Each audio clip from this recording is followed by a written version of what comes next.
अस्सलाम वालेकुम friends and welcome to trending tech. दोस्तों आज हम बात करेंगे इस गेम लूप की लो एंड पीसी सेटिंग के लिए, जो कि हमारे अक्सर भाई इस पे पबजी प्ले करते हो और कॉल ऑफ ड्यूटी प्ले करते हैं। सबसे पहले हम इसको ऑन कर लेते हैं। जब ऑन करते हैं तो हम इसको सबसे पहले जाएंगे, हम इसको अपडेट करेंगे। आपका ये लेटेस्ट होना चाहिए। अगर आपका लेटेस्ट नहीं होता तो गेम लूप जब आपकी अपडेट न्यू आती है तो आपकी जो गेम लूप होता है ना उसकी परफॉर्मेंस को लो कर देता है। तो इसको सबसे पहले आपने अपडेट रखना है। उसके बाद हमें जाना है सेटिंग्स पे। सेटिंग्स पे जाने के बाद इनसे कोई मैटर नहीं होता वैसे गेम के ऊपर, हमें जाना है डायरेक्ट इंजन पे। अगर आपका कोई ग्राफिक कार्ड लगा हुआ है 1 GB या 2 GB का तो आप डायरेक्ट एक्स कर ले। अगर आप 2 GB से ज्यादा का है तो ओपन GL कर ले। और इस चीज को आप नोट आउट रखिएगा कि डायरेक्ट एक्स आपका इसके ड्राइवर डाउनलोड होने चाहिए। और इसके बाद हम चलते हैं, इन केस के आपको कोई भी ग्राफिक कार्ड नहीं लगा हुआ तो ऑटो पे क्लिक करना है। इन केस के आप ग्राफिक कार्ड लगा हुआ है तो ये थर्ड वाले नंबर को आपने चेक कर लेना है। अगर नहीं लगा हुआ तो इसको अनचेक कर देगा। रेंडरिंग ऑप्टिमाइजेशन को आपने चेक करना है, वर्टिकल सिंक को चेक करना है, ADB डिबगिंग को चेक करना है, रूट अथॉरिटी भी चेक करना है, एंटी एनालाइजर को हमेशा ऑफ रखना है। उसके बाद जाके हमारी मेमोरी, हमारी रैम होती है। अगर आपकी 10 GB रैम है तो आप 8 सेलेक्ट करिएगा। अगर 4 GB रैम है तो आप 2 सेलेक्ट करिएगा। अगर 6 GB है तो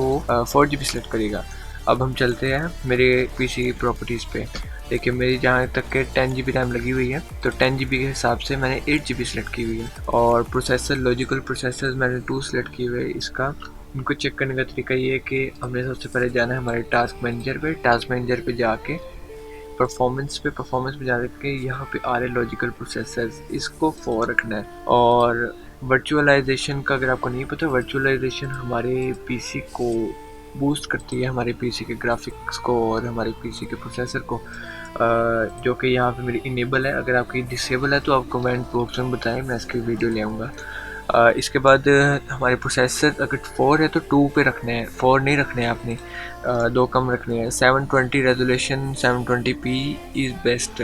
और अगर आपको ज़्यादा ही लो है तो 576। अगर आपका ग्राफिक कार्ड लगा हुआ है 3 GB 4 GB का तो आप इसको आप 180p भी कर सकते हैं, लेकिन नॉर्मल ये सही है, इसमें अच्छे ग्राफिक्स आ जाते हैं। और उसके बाद जाते हैं DPI 164 लो एंड। और नॉर्मली 1 GB का ग्राफिक कार्ड मेरा लगा हुआ है, जैसे कि ये देखिए क्वाड्रो 600 1 GB का ग्राफिक कार्ड लगा हुआ है। इसी के हिसाब से मैंने DPI 160 रखी है। अगर आपका 2 GB का है वो 240 कर लेगा। अगर आपका ज़्यादा है तो फिर भी 240 रखेगा, ज़्यादा हैवी ना करेगा। इसके बाद हम चलते हैं मॉडल पे। कॉमन मॉडल Asus ROG 2 इसी को रखिएगा।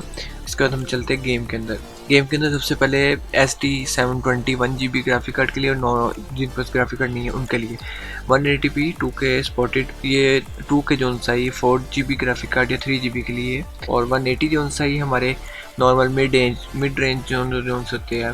पीसी का प्रोसेसर i5 हो जाए और उसके बाद 2 GB ग्राफिक कार्ड हो जाए, फिर 10 GB या 12 GB रैम, उसमें ये काफ़ी स्मूथली रन कर जाता है। उसके बाद ग्राफिक क्वालिटी हमारी नॉर्मली गेम लूप के हिसाब से स्मूथ ही सही चलती है। ऑटोमेटिक के अंदर भी डिले कर जाता है, बैलेंस टू एक्सटी के अंदर भी डिले हो जाता है, लेकिन स्मूथ के अंदर आपका डिले नहीं आएगा, इसकी गारंटी है। और आपका जो सब मोनीटर है, मोनीटर के जितने हर्ट्ज है, जैसे कि हम डिस्प्ले सेटिंग्स पे जाते हैं, ये मेन चीज़ है। डिस्प्ले सेटिंग पे जाते हैं, एडवांस पे चलते हैं, ये देखिएगा रिफ्रेश रेट जो सा आपका लगा हुआ है मैक्सिमम, इससे अगर आप ऊपर जाएंगे तो आपका नो डिस्प्ले आ जाएगा। इस तरह आपका 70 हो सकता है, 100 हो सकता है, उसके हिसाब से। अगर आपका 60 है ना तो आप डिफ़ॉल्ट पे रख के पबजी के अंदर से भी 60 FPS सेलेक्ट करनी है। अभी मैं आपको पबजी के अंदर से की सेटिंग करवा देता हूँ। इसके बाद हम करते हैं पबजी को ओपन। और जब आपने पबजी को ओपन करना है ना, यहाँ पे आइकॉन आया होता है गेम लूप का, इसको आप राइट क्लिक करके क्वाइट कर लिया करें। और सेकंड टास्क मैनेजर के अंदर से जो स्टार्टअप ऐप्स होती है इन सबको डिसेबल रखा करें। सिर्फ मेन चीज़ों को आपने इनेबल रखना है, जैसे कि मेरा इनेबल है ज़ेपिया। उसके बाद वंडर शेयर, बस इसको ऑडियो को हमने रियल टॉक ऑडियो मैनेजर को हमने इनेबल किया, बाकी सब के सब डिसेबल है और डिसेबल ही रखना है। इसके बाद मैं आपको रैम की क्लियर कैशे का भी वीडियो डालूंगा। जैसे कि अब मैंने गेम ओपन कर ली है तो इसके चलते सेटिंग्स में जाने के बाद हम चलेंगे ग्राफिक सेटिंग में। ग्राफिक सेटिंग के अंदर जाके हम सबसे पहले करेंगे लॉबी और कम्बाट को एक ही से ग्राफिक सेटिंग पे रखना है। मेरा 1 GB ग्राफिक कार्ड लगा हुआ है। स्मूथ पे मैं HD के ऊपर एक्सट्रीम पे खेलता हूँ। अगर हम कम्बाट पे स्मूथ पे भी करते हैं ना, या लॉबी के अंदर स्मूथ पे करके हमने 90 FPS नहीं करना, जितने हमारे हर्ट्ज है, जैसे कि मेरे 60 हर्ट्ज है ना मेरे कंप्यूटर के मॉनिटर के। अब मैं आप FPS देखें, 5960 FPS मेरी पूरी आ रही है। इन केस के मैं इसको 90 करता हूँ ना तो मेरा डिले भी आएगा, काफ़ी ज़्यादा डिले आना शुरू हो जाएगा गेम के अंदर।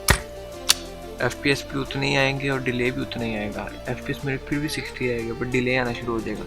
अब इसको हमें ये करना है कि ग्राफिक्स को हमने 60 FPS पे रख के इन केस के आपको ग्राफिक पे खेलना है तो ग्राफिक पे भी खेल सकते हैं आप। जैसे कि मैं HD पे करके ओके करता हूँ तो इनको HD पे करके ओके करते आप स्मूथ पे रख लीजिए। अगर आपका HD पे सही नहीं चलता, यहाँ से आप थर्ड या फोर्थ वाला ऑप्शन को सेलेक्ट करना है, ब्राइटनेस 150 कर देनी है।